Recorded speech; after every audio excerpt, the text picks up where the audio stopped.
Waveshare 8. What the f is that? Waveshare 8 is an unpatchable hardware-level exploit that targets the iPhone's boot ROM, boot ROM being the first piece of code that runs whenever you turn on your phone. The exploit allows you to run arbitrary code whenever the phone goes into DFU mode and runs the exploit, effectively bypassing Apple's security system. So, how does it work? As much as I would love to explain it to you, it is kind of complicated as it involves a lot of technical stuff involving the USB chip inside the iPhones.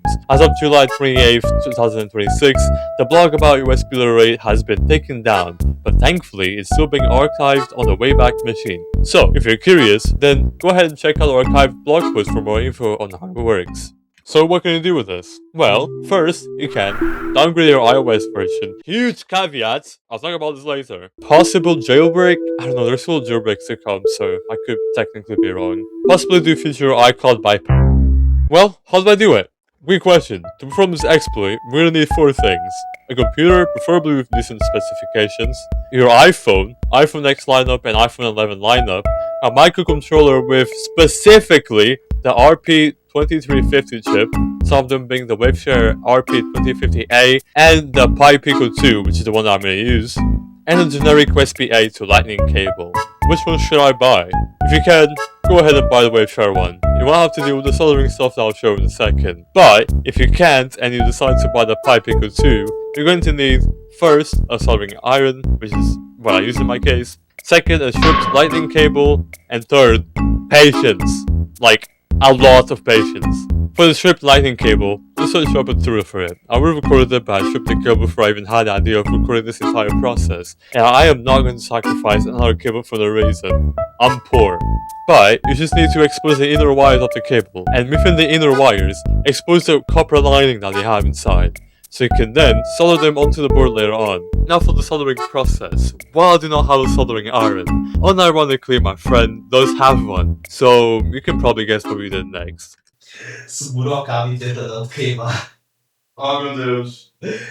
Yeah, so maybe having 2 newbies doing this isn't the best idea after all, but here's where we're trying to follow.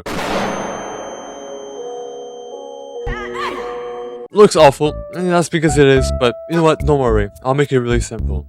First grab the red inner wire and solder it onto the V-bus pin, this is our power. Then grab the black inner wire and solder it onto GP18, which is ground. After that, green inner wire, GP12. We were confused with this one because the guy that made the tutorial we were watching said that the green one actually goes somewhere else when the picture said otherwise. We decided to test our luck and just soldered it onto GP12. For the last one, the white one, we soldered it onto GP13. I kind of have no idea what any of these wires do, but I suppose it's just for data transferring and stuff. So once you're done with the amazing soldering job, you can now actually set the Pi Pico up. To do this, you are going to need to get the Waveshare 8 firmware. Oh yeah, remember when I said that the blog post was taken down? You guessed it, so it was a GitHub page, but thankfully, there is even more archives to this, even on SourceForge, so you can go ahead and get it from there. Once you have your Pi Pico 2 and the files ready, get the file that has your microcontroller's name, grab your Pi Pico 2, hold the boot cell button while plugging it onto your PC, and it should show up as an USB storage device. Once you're there, delete what's inside the microcontroller and drag and drop your Waveshare 8 firmware, and boom! It is now ready to use. Now the part that everybody wants to see. Now before I start, I just want to mention that for some reason my iPhone 11 requires to first go to recovery mode to then go to the DFU mode, which is a mode that we need to be able to put in our device. You could possibly also have this issue, so if you do, just keep watching this part, but if you don't, just skip to this timestamp of the video where it's only going into DFU mode. So first you're going to connect your iPhone to your computer, then press the volume up button, then volume down. And then press and hold the power button. Even if the iPhone turns off, you're gonna keep holding it until you see a computer icon with a cable underneath.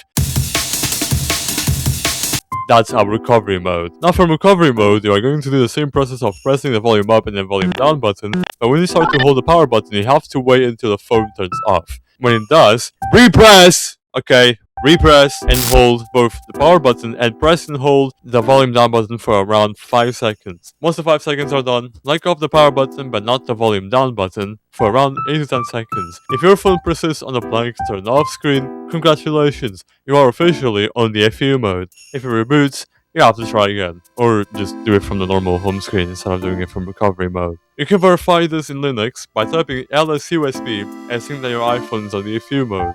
So once you're here, unplug your iPhone from your computer, plug your Pi Pico 2 to your computer, and your iPhone to your Pi Pico 2 using the lightning cable. And you should now pwn your iPhone in around 1 to 2 seconds. If it succeeds, the light in the Pi Pico 2 should be a still light green light. If it isn't, you might need to retry. What can we do now? Well, you can try using some rearrange to downgrade your pwned iPhone. For example, the iPhone X lineup can go down to iOS 14 beta 4, iPhone SE 2 can go down to iOS 13.4.1, and the iPhone 11 series can go down to 15.4. All of these can go up to 15.6.1. For more information, I recommend you check this rearrange wiki on the GitHub page and not just the video. However, there is a caveat I was going to talk about at the start of the video. Some of them being unable to use Face ID, set a passcode, or use Touch ID due to the broken SEP, which is a secure enclave processor. Unable to activate on iOS 14 and iOS 15, also due to SEP. And unable to use the home button. This is a main issue on the iPhone SE 2 on either iOS 13 or 15.